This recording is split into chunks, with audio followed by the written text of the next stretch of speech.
Have you noticed how, in today's world, phone screens everywhere leave us with little privacy? For instance, when I try to reply on WeChat in the elevator, I fear others might see everything. Sometimes when I scroll on my phone on the subway, folks see what I will eat tonight. And yes, I am just 1.6 meters tall, so I am often looked down on. So this time, after I switched to the Samsung Galaxy S26 Ultra, the first thing I did was not open the camera, but privacy mode.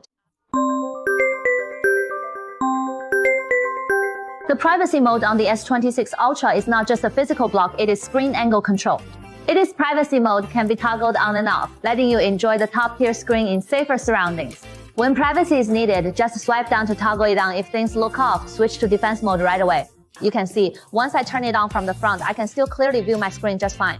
But once you turn sideways, others cannot see what is on your screen clearly. Back then, most people associated privacy with privacy screen protectors. But once you apply one, you will notice it does affect the viewing experience of the screen. You paid so much for this phone with such a great screen, yet one privacy screen protector ruins it? Was that worth it? Samsung has been making displays for years and their screen quality is top-notch. Many flagship screens from other brands come from Samsung. I think this privacy mode has a major feature. It is highly controllable. Not just brightness and color, even viewing angles. And when privacy mode activates are controllable. The core of privacy mode is to vary the screen's brightness output at different viewing angles, enabling more functional extensions. For instance, you can set it to activate when certain apps launch. Like when you open WeChat, it instantly switches to privacy mode. You can even have zone-based privacy when WeChat messages pop up. The notification bar is private since the screen is what we stare at most each day. A great screen is also a testament to this phone's core capabilities. A great screen needs strong chips to back it up and keep it running. The S26 Ultra uses the Snapdragon 8 Elite Gen 5 for Galaxy chip. Let us see how it performs in games. The frame rate was cranked up high, yet no lag at all. I played for ages, nearly 3 hours, and the phone stayed just slightly warm. Very comfortable, but I care more about its imaging and AI features to me. Phones are not just benchmarks, but creative tools. To test the flagship's imaging, night scenes are best since they push the sensor, aperture, and chip to their limits. So this time I took Samsung's S26 Ultra for a stroll around Chongqing streets. It is massive aperture in Chongqing nights where lighting is chaotic and complex, still yields well-balanced shots. For instance, the lighting hues it captures are quite vivid, and the shadow details are rich with minimal noise. Girls using phones would surely opt for the front-facing selfie. When I was shooting night scenes by that riverbank, I noticed there were hardly any lights around. Faces might look quite dark in the shots. But when I took a selfie with it, its AI object perception engine could isolate my face and apply smart lighting enhancements. Looking at the final shot, the facial details, right down to my lashes and makeup, were crystal clear. The enhancement feels natural, not overly influencer. This is thanks to the high-end NPU chip, which can discern which parts of the frame are human faces, which parts are landscapes, then optimize them separately, giving real-time fine-tuning vibes. Now the peach blossoms in Chongqing are out, early spring has arrived, and I took it to shoot the early spring there. Look at these peaches I shot with this 200 megapixels main lens. Zoom in and you can see each tiny petal and stamen clearly. How about its video stabilization? Watch when I walk normally, the stabilization looks like this. When I jog, the stabilization looks like this.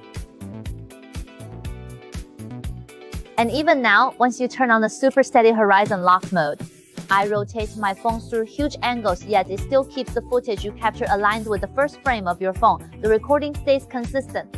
This stabilization works quite well indeed. This means folks like us who create daily content no longer need to carry huge gimbals or other heavy gear to shoot stable videos. If you want more pro-grade video recording, switch to Pro Video mode. You can use zebra stripes to check exposure. You can shoot in log mode and apply various LUT styles in real time, offering more color options for your videos. I often join in-person photo sessions, and what worries me most is too much content to shoot. And remember, the S26 Ultra's AI is quite handy. It can swiftly turn raw data into usable stuff. When unsure, just say, "Hi, Bixby." For instance, in image creation mode, it can merge two photos based on your specific commands. For instance, if I want a product shot, I can just provide a nice background, and it will blend them seamlessly together. It can even merge my photo with my dog's shot, making one combined picture. No more worries if your furry friend refuses to pose nicely for photos. And this circle to search feature can also help you solve problems. Like my sister often asks me questions I cannot solve. Those high school math problems we can tackle with this tool now. Once you use circle to search, you can keep asking follow-up questions. It is a handy AI assistant that can also help you search images on Taobao. You can even use Bixby to help you with small daily life tasks. For instance, hi Bixby, open Didi to head to Chongqing B railway station. Hey Bixby, open Meituan food delivery and order a Luckin coffee. Things like ordering food or hailing rides. Just let Bixby handle them for you. I wonder, are there folks here who love listening to podcasts? Back then, you had to listen to whatever podcast others played. Now, Bixby can even generate podcasts for you based on your specific needs. For instance, I said, hey, Bixby, tell me about sports events in 2026. Successfully generated and played AI podcast. Hello, everyone. Welcome to our podcast show. Today, I would like to talk about the exciting sports events in 2026, like the Winter Olympics, the World Cup, and the Asian Games. And of course, we will discuss the achievements of China's athletes in these events and the challenges they face. Turning the topics you care about into a more polished podcast format, this works well for listening while commuting or doing chores around the house. One feels more eager to learn such facts and finds it quite fun. And this chat and vision feature is quite fun too. Feel free to try it out. It is like chatting with an AI video and asking what is in this frame. There is a wooden tray in the frame with several foods. Some small bread slices topped with cucumber, with ham and crab sticks.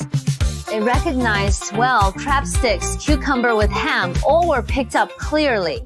Right here on my table are all the colors of the Samsung Galaxy S26 Cobalt Violet, Snow White, Black, and Sky Blue. I think these hues feel quite like cosmic starry skies in texture. The S26 Ultra is 7.9 millimeters thick and weighs 214 grams. I think it is quite slim and light. And its seamless one-piece body with rounded edges makes it quite comfortable to hold in hand. And besides the phone, Galaxy Buds 4 Series earbuds were launched today as well. Look, it has this clear flip cover design. Does it feel like an Explorer edition? The sound quality has improved. The Galaxy Buds 4 Series adaptive equalizer adjusts frequency bands based on your ear canal shape. In short, no matter how noisy the setting, the music in your ears stays balanced and rich. I often wear my earbuds while working in this noisy cafe, which helps me stay more focused. And this earphone supports Galaxy AI as well once worn. It lets you swiftly wake Bixby and chat and vision. Hey, Bixby! Check what the weather is in Chongqing today. Chongqing is sunny today, with lows of 14 degrees Celsius and highs of 20 degrees Celsius. And you can control it with head gestures like nodding to answer calls and shaking your head to reject them. This way, when folks are working out or holding many items in their hands, it is easy to take or make calls. Think this is peach blossoms. No, this is a television. Look at the Samsung micro RGB screen. Are not the colors vivid, detailed, and very lifelike? So that is all I gathered at today's Samsung new product showcase event. In short, our privacy stays tight, photos look great, and AI makes us lazy. Of all the features we mentioned, which one would you most like to try?